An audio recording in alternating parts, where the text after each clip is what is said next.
کو نہیں دیکھا جو اپنے کافر بھائیوں سے جو اہل کتاب ہیں کہا کرتے ہیں کہ اگر تم جلا وطن کیے گئے تو ہم بھی تمہارے ساتھ نکل چلیں گے اور تمہارے بارے میں کبھی کسی کا کہا نہ مانیں گے، اور اگر تم سے جنگ ہوئی تو تمہاری مدد کریں گے، مگر خدا ظاہر کیے دیتا ہے کہ یہ جھوٹے ہیں۔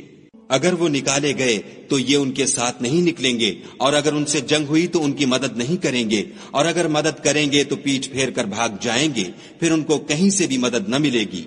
مسلمانوں، تمہاری ہیبت ان لوگوں کے دلوں میں خدا سے بھی بڑھ کر ہے، یہ اس لیے کہ یہ سمجھ نہیں رکھتے۔ یہ سب جمع ہو کر بھی تم سے بالمواجہ نہیں لڑ سکیں گے، مگر بستیوں کے قلعوں میں پناہ لے کر یا دیواروں کی اوٹ میں مستور ہو کر ان کا آپس میں بڑا رعب ہے۔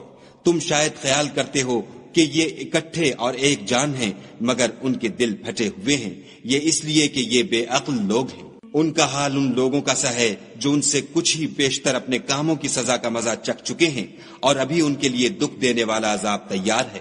منافقوں کی مثال شیطان کی سی ہے کہ انسان سے کہتا رہا کہ کافر ہو جا، جب وہ کافر ہو گیا تو کہنے لگا کہ مجھے تجھ سے کچھ سروکار نہیں، مجھ کو تو خدا رب العالمین سے ڈر لگتا ہے۔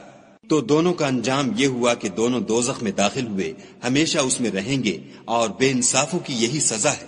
اے ایمان والو، خدا سے ڈرتے رہو، اور ہر شخص کو دیکھنا چاہیے کہ اس نے کل یعنی فردائے قیامت کے لیے کیا سامان بھیجا ہے، اور ہم پھر کہتے ہیں کہ خدا سے ڈرتے رہو، بے شک خدا تمہارے سب اعمال سے خبردار ہے۔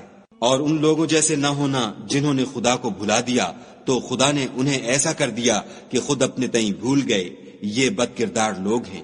اہل دوزخ اور اہل بہشت برابر نہیں، اہل بہشت تو کامیابی حاصل کرنے والے ہیں۔